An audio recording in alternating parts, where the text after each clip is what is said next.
Hello, I'm Matt Galloway, and this is the Current Podcast.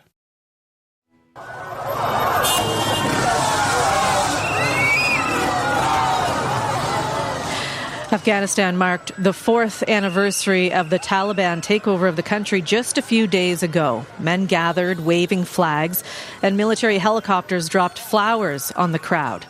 Afghan women were banned from attending. Since the Afghan government fell in August 2021, the Taliban has placed strict limits on girls and women.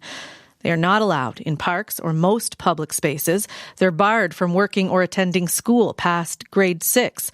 The country's economy is a mess, and many people have fled.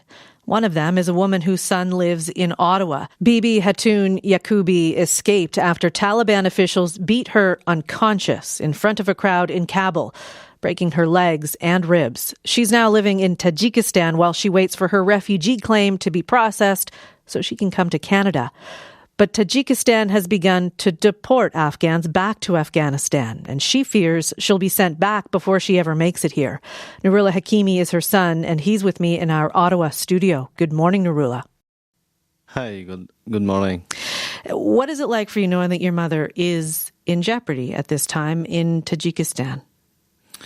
First of all, thank you so much for inviting me here, and let me to share a little bit how I'm feeling. And I know after 4 years how the people feeling and how the woman and a new generation, how they're feeling. They're away from the school, from the knowledge, from the modernization, from freedom, everything. This situation is happening and all the world and international community silent. And for my mother specifically, I'm a victim of war. I'm an orphan of war. I was only 6 years old of my life when I lost my father during bombing by Soviet Union. I was the only kid in the family, no brother, no sister, nobody to take care of me. Just a lady, young, recently married. There was nothing, and she was taking care of me. You're talking about your mom? I'm talking about my mom. This lady is familiar with pain and with fighting with difficulties, fighting with the challenge of life. And she was expecting, and someday I will help her. And then I finished my school and I go to the university, I graduate, and then I go in a higher level in the government as an advisor with the Ministry of Defense, and I was taking care of her. I was giving her back good days. Unfortunately, something happened in 2019 by mistake. I shared some documentation. There was a huge corruption in the government, and by mistake I shared with the media.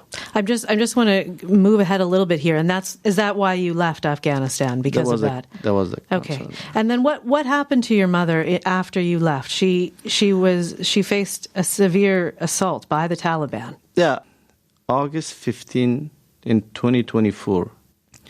She was on the way to a dental appointment with another lady, which is our relative. In the same day, Taliban pretending August 15 as an independent day. For us, it's a dark day. It's losing everything, hope, dreams, everything.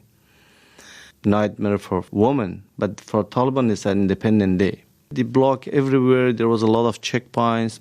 My mom trying to reach the schedule, but it's so late. It's too late. To go to her appointment. Yeah. Mm-hmm. And finally, she is starting to complain and saying some bad word to the Taliban. And there was another lady.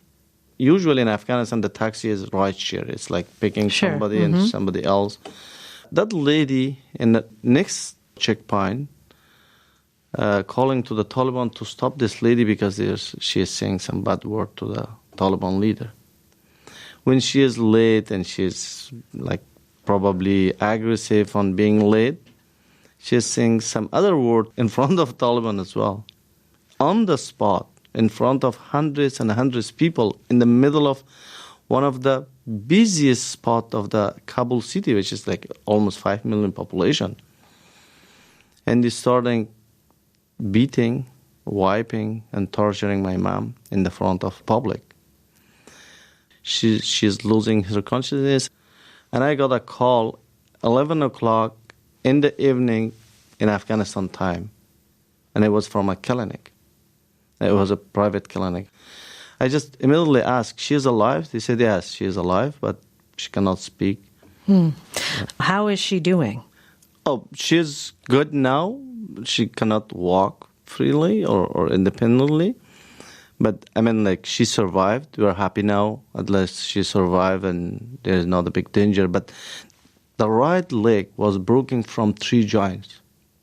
And she passed 3 more operations when she was not able to breathe deeply due to the pain from the broken rib. That was the terrible part. To know that now she's in Tajikistan, and we are hearing that that government, as well as ones in Iran and Pakistan, are starting to send Afghan refugees back to Afghanistan. What does it mean to you? How fearful are you that she may go back? I've been in Tajikistan. I travel from here, and I visit her, and I visit multiple of other refugees where my mom is living. There's like a lot of refugees. And they're afraid of deportation. And it's happening every day. Sometimes they're making harsher and they're coming to attack in the houses, apartments, and take people by force. And sometimes they're targeting some people. Every day, 1 or 2 or 5 to up to 10 families, they're deporting back. I don't know the Tajikistan government why doing this business to send people back. At the same time, their embassy in Kabul is open and you can go easily take a visa. You mentioned the international community has been silent on all of this, not paying attention. If you had the ear of the Canadian government, of Foreign Affairs Minister Anita Anand, if you had the ear of Prime Minister Mark Carney today, what would you want to tell them about what's happening right now? Honestly, Canadians did a lot to me. Group of ladies, they advocate for my mom, for myself, and for the Afghan women and entire Afghanistan people here, and they brought 56,000 plus people here. That's more than enough, I know. And the government, the member of parliament, senators, they helped me, and I was in different parliamentary events and different conferences online, and I shared this story, and they helped me a lot. And all immigration pathway was closed, but still they find a spot for my mom to bring her here. The problem is everything is slow. For some reason, Afghanistan situation is taken away from the decision table in Canada. I felt in the parliamentary events. We had a protest in August 15. In the first year when we did, there was like hundreds of Canadians here to join with us. When we did this year, there was nobody from Canadian government. And when we share the stories, Tajikistan situation is a small part, but the biggest problem is 50% of our population is denied to be in the public. And their basic right, education right, human right, and being in the public is banned by Taliban. Unfortunately, some organization or some lobbyist, they're working to convince the government to pay the Canadian taxpayer to the Taliban government under the humanitarian assistance or whatever. The Canadian tax is going to the terrorist regime, which is recognized by Canadian government as terrorist regime. I'm asking from the IRCC, at the same time from the Mark Carney and the entire government, to stop funding them. At the same time, please hear the voice of immigrants. They're not going for a journey. They're not going for vacation. They're fleeing Afghanistan and they're leaving Afghanistan because of torture, because of killing, kidnapping, and so on. Immigration, Refugees and Citizenship Canada did send us a statement to CBC News saying that it was deeply concerned about reports of Afghan refugee deportations by Tajikistan authorities. It said it is working with the UN to liaise with authorities in Tajikistan to protect and support Afghans destined for resettlement in Canada. Are you encouraged at all by a statement like that? I believe it's general speaking, but a real action is to release an official statement, or to send a diplomat, or to make a contact, to ask them why you're deporting. They're victim of war. They're victim of torture. They're victim of kidnapping. They're victim of killing their family. They're victim of terrorism, which is now leading a country and ruling a country in Afghanistan.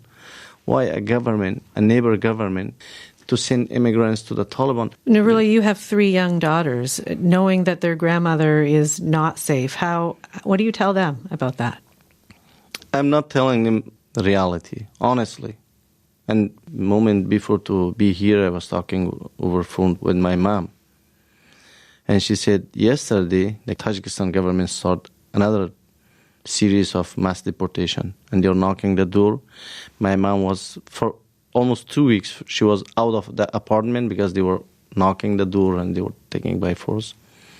She was somewhere, it was like kind of clinic, or I can say like long-term care somewhere. And she said now they start mass deportation. I felt sorry, and she said, oh, the kids are hearing this? I said, no, I'm in the car, I'm going somewhere. Because my mom grew these 3 kids.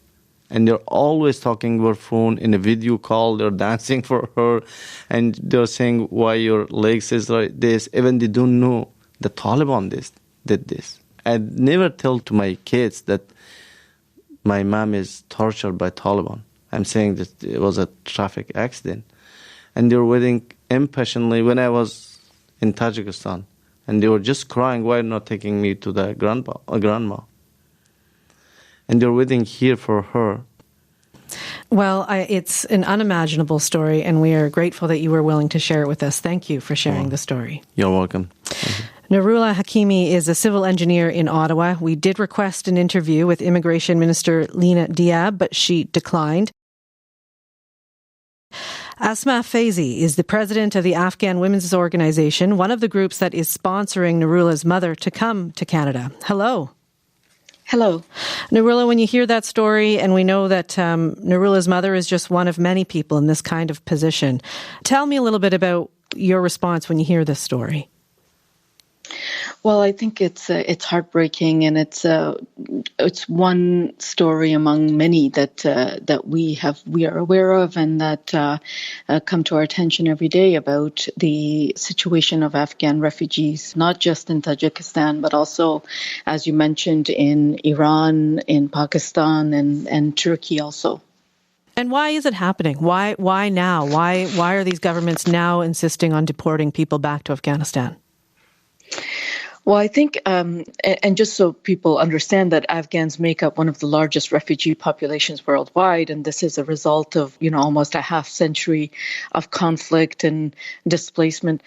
And, the majority of the Afghans have been hosted by Iran and Pakistan because of the fact that they're neighbors. And so, we can understand that there's also strain on those countries also. However, that doesn't mean that they can treat these people with indignity and to force particularly those that are at risk back into Afghanistan. And it might be because of the fact that these people have been in these countries for such a long time. And there's been some conflicts with the current Taliban government, both on the side of Pakistan and also on the side of Iran, that some of these political situations also, they tend to take it out on the refugees and the Afghans that are within their countries. So the reports I'm reading talk about 1.4 million people being expelled from both Iran and Pakistan. Can the country handle such a large influx of people right now? Well, I think you can imagine that a country that was on the brink of starvation, and that more than half its population is in need of aid. Children are acutely malnutritioned, and the estimate is that there's going to be significantly more people deported back into Afghanistan that the country is not going to be able to sustain and to feed these people that are coming back. Remind us more specifically how difficult it is in Afghanistan right now for girls and women. Yes, because these crises have occurred over the last 5 decades, a lot of these young people that are being forced to return actually were born and raised in these countries like Iran and Pakistan. And so, they may have had the ability and the opportunity to go to school and be educated. And to force these women back or these girls back into Afghanistan during this time is actually a cruel thing that could be, that is being done by these governments, knowing what is going on inside Afghanistan. And women are essentially being erased from public life. Canada's Minister of Foreign Affairs, Anita Anand, was not available to speak to us today. We said earlier, Global Affairs Canada sent a statement to CBC News that Canada was monitoring the treatment of Afghan refugees in Tajikistan as well as in Pakistan and Iran. But what do you want Ottawa to do to help those who are at risk of being deported to Afghanistan? What is the answer right now? And I know we heard from Noorullah that there is this concern that, as you've mentioned, that the international community is not paying as much attention to this region as it should be. Yes, in addition to making sure that it's using its diplomatic channels, the cases of Afghans that are being processed in Canada under sponsorship, similar to Noorullah's mother's case, these cases need to be expedited. We have many clients or sponsors in Pakistan and in Tajikistan, in these regions where they have done their biometrics, these people have done their medicals, and they're still waiting for their documents so that they can leave Afghanistan and come to Canada. So we would really encourage the Canadian government to expedite these cases.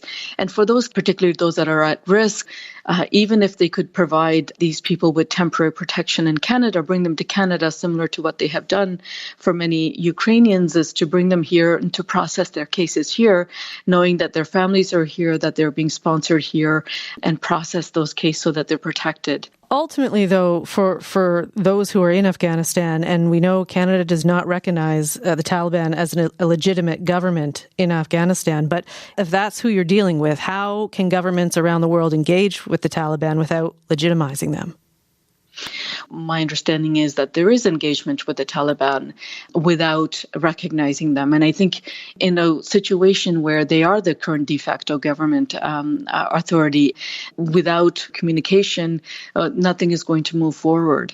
And I think it's really important for our government to keep those lines of communication open, particularly when you're dealing with at-risk individuals or when you're dealing with a situation or a country where it has largely been dependent on aid, international aid, and requires cooperation from international governments to ensure that these people that are being forced back into Afghanistan are supported, including through the UNHCR. Just before you go, we are reflecting on what is the 4th anniversary of the Taliban takeover in Afghanistan and the dramatic fall of Kabul. Many will remember that. But what are you hoping, especially Canadians, are reminded of and think about during this time? I just hope that, they don't forget about Afghanistan. It has been overshadowed by events in Ukraine and the Middle East, but Afghans remain one of the world's worst humanitarian situations. And they have faced, like I said, a half a century of displacement, war, instability, and now they face mass deportations. Deported to a country with its severe poverty, and the majority of the people that are impacted are women and girls. And so I think it's really important for our government to play a key role to protect Afghans, not only those with ties to Canada, like Noorullah and his family and other Afghans whose families are left back home, but also supporting international humanitarian efforts to ensure that there is food, basic needs of Afghans are met on the ground. And it's not just about upholding international law, but showing that Canada remains a country that defends human rights and humanitarian principles, as it has done significantly for Afghans over the past few decades. Canada has been a partner of Afghans, and we hope that they don't forget about what's going on to Afghans, particularly Afghan women and girls. Asma Faizi, thank you very much for spending this time with us. Thank you. Asma Faizi is the president of the Afghan Women's Organization. She was in Kleinburg, Ontario. You've been listening to The Current Podcast. My name is Matt Galloway. Thanks for listening. I'll talk to you soon.